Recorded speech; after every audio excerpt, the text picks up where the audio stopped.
ये लड़ाई आपके लिए लड़ रहे हैं, इन नौजवानों के लिए लड़ रहे हैं, इन मासूम बच्चों के लिए लड़ रहे हैं, क्योंकि आने वाला कल आपका होगा।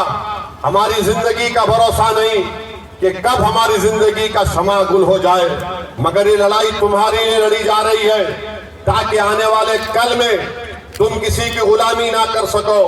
तुम खड़े होकर नेता बनो, तुम पार्लियामेंट में जाओ, तुम बिहार की विधानसभा में जाओ और जाकर अपने इंसाफ की लड़ाई लड़ो ताकि आने वाला मुस्तकबिल तुम्हारा हो सके। बल्कि मैं बिहार के उन तमाम अल्पसंख्यक समाज के मुसलमानों से अपील कर रहा हूं, क्यों नहीं आप मुख्यमंत्री बन सकते बिहार के। आने वाले विधानसभा में हम बताएंगे इंशाअल्लाह ताला लालू को, नीतीश को, कि बिहार का मुख्यमंत्री एक मुसलमान भी बन सकता है इंशाअल्लाह। हम कब तक इन लोगों की गुलामी करते रहेंगे? MY के नाम पर वोट तो हासिल कर लेते हैं, मगर बताइए आप एक ट्रेन में रेलवे पुलिस का एक शख्स गोली मारता है ट्रेन में, तो आप देखते हैं कि मरने वाले का ताल्लुक बिहार से था। दरभंगा के बाजू मधुबनी की गांव का रहने वाला जिले का कोई राजद का नेता जाकर उस मरने वाले के घर पर जाकर उसको पुरसा नहीं देता। हम गए, हैदराबाद से गए, रहने वाला बिहार का था, मैं राजस्थान में रहता था, हम वहां पर गए। बताइए आप कब तक ये नाइंसाफी का दौर चलता रहेगा? मेरे अजीज दोस्तों और बुजुर्गों, मेरे अजीज दोस्तों और बुजुर्गों, ये बड़ी बड़ी बातें करते हैं, हम ये कर देंगे, हम नौकरी दे देंगे। अरे भाई, तुम नौकरी अगर दे रहे हो तो बताओ इतनी बड़ी आबादी अल्पसंख्यक समाज मुसलमानों की है, हमसे इंसाफ क्यों नहीं हुआ? कितने साल हुकूमत थी अख्तर भाई राजद की? 17 साल 15 साल राजद की हुकूमत थी। 15 साल मुख्यमंत्री लालू राबड़ी, फिर उनके बेटे चीफ मिनिस्टर। बताइए आप कब तक ऐसा नाइंसाफी का दौर चलता रहेगा? हम आपसे अपील कर रहे हैं कि वोट एक अमानत है, उस अमानत का सही इस्तेमाल करिए। पहली तारीख को आपको डरने और घबराने की जरूरत नहीं है।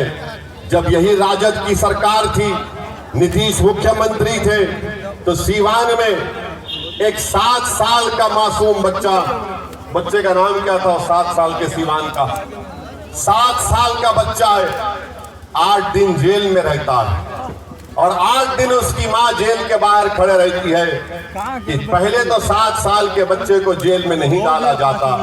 उसकी माँ रो रो कर कह रही थी कि मेरा बच्चा है, ये 18 साल का नहीं है, ये 16 साल का नहीं है, इसको छोड़ो, इसको बच्चों के घर में रखो। मगर 7 दिन तेजस्वी डिप्टी चीफ मिनिस्टर थे, सीवान में बच्चा जेल में रहा। मेरे अजीज दोस्तों और बुजुर्गों, किसने आवाज उठाई? मजलिस इत्तेहादुल मुस्लिमीन ने उस बच्चे के इंसाफ के लिए आवाज उठाई।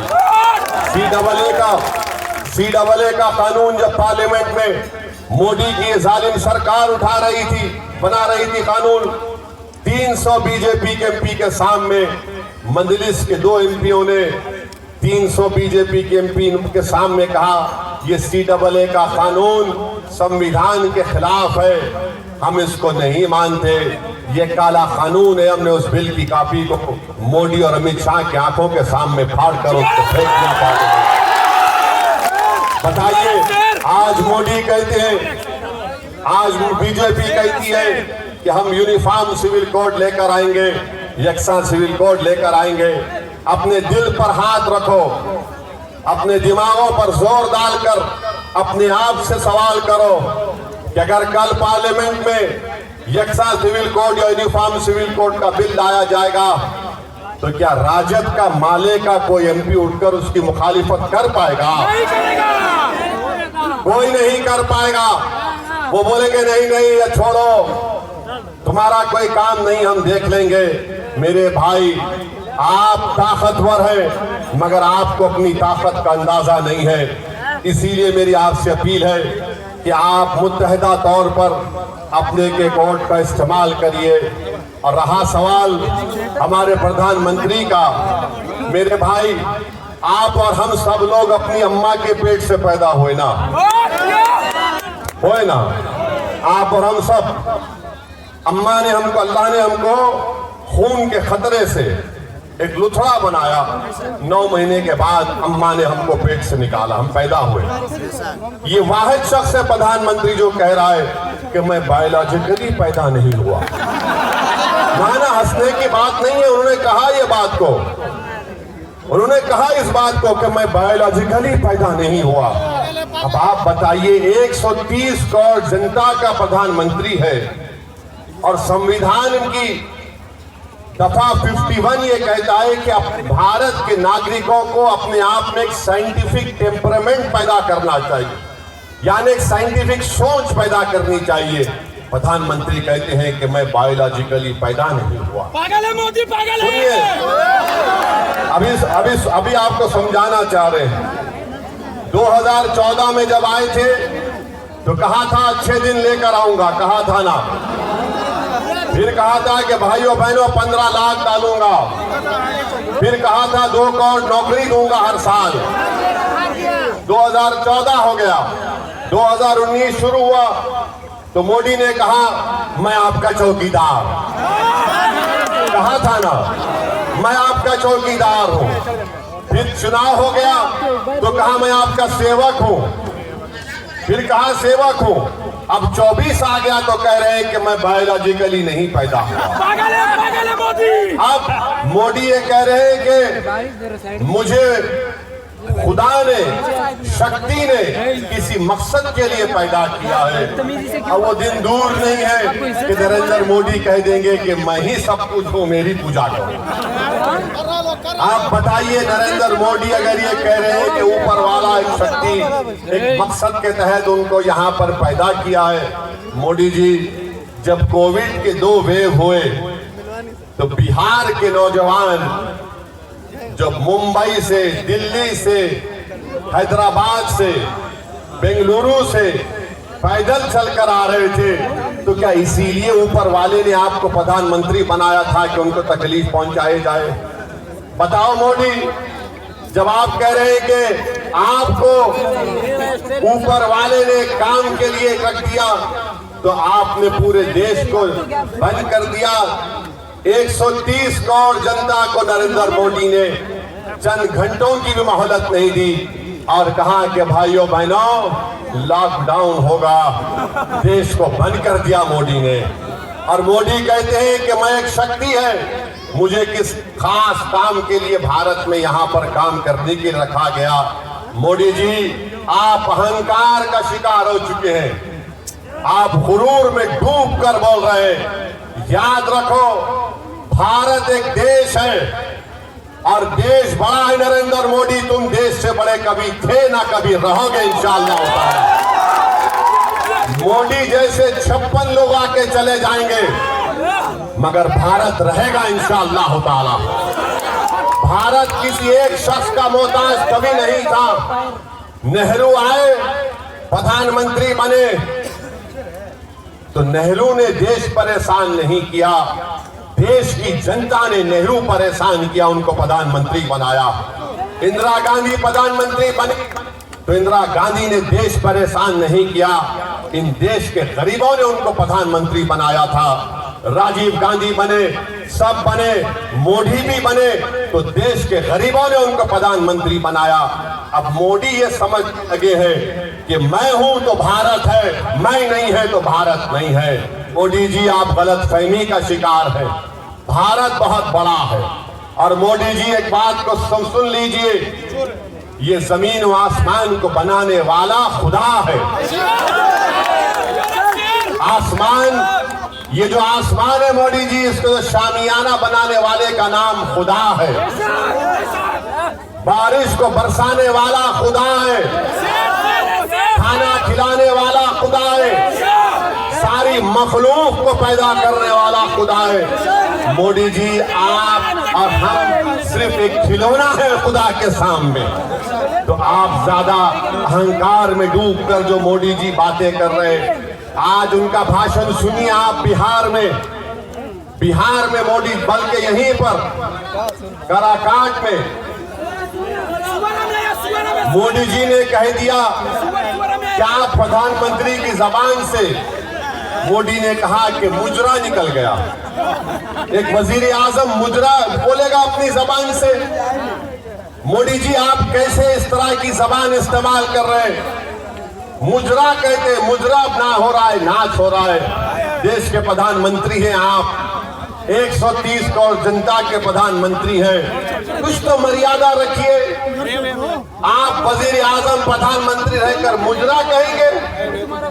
फिर महिलाओं का सम्मान आप कैसे करेंगे मोदी जी, बताइए आप। और देश का प्रधानमंत्री कहता है कि भारत के मुसलमान घुसपैठी है।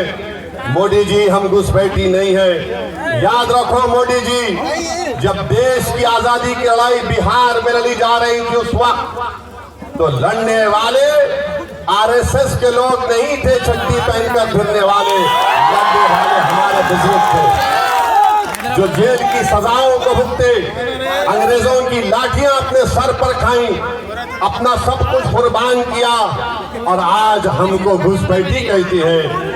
मोदी जी कहते हैं कि मुस्लिम महिला ज्यादा बच्चे पैदा करती है। मोदी जी झूठ है ये। आपकी सरकार का डेटा कहता है कि मुस्लिम महिलाओं का TFR rate, total fertility rate बहुत ज्यादा, सबसे ज्यादा गिरा है। और देश के प्रधानमंत्री को हम कहना चाह रहे हैं कि आप जब तक जिंदा रहेंगे और जब तक दुनिया रहेगी, आपने जो हमारी बेइज्जती की और ये कहा कि हिंदू बहनों के गले से मंगलसूत्र निकालकर मुसलमानों को दे दिया जाएगा। मोदी जी, अगर इस देश में अगर कोई हिंदू बहनों के मंगलसूत्र की हिफाजत करने के लिए अगर जान के नजराने अगर कोई देता आया और देता रहेगा तो मुसलमान है। हम किसी बहन के गले से दूसरा मंगलसूत्र लेने वाले नहीं है। मोदी जी, क्या हमारी गैरत नहीं है? क्या हम में हमियत नहीं है? कि हम में इज्जत नफ्स नहीं है? कि कैसे तुमने हमारी बेइज्जती करने के लिए इस तरह की बकवास की? देश की जनता देख रही है, देश का वो तमाम नौजवान देख रहा है कि देश का प्रधानमंत्री क्या क्या बोले जा रहे हैं और बार बार बोल रहे हैं कि मैं आरक्षण ले लूंगा।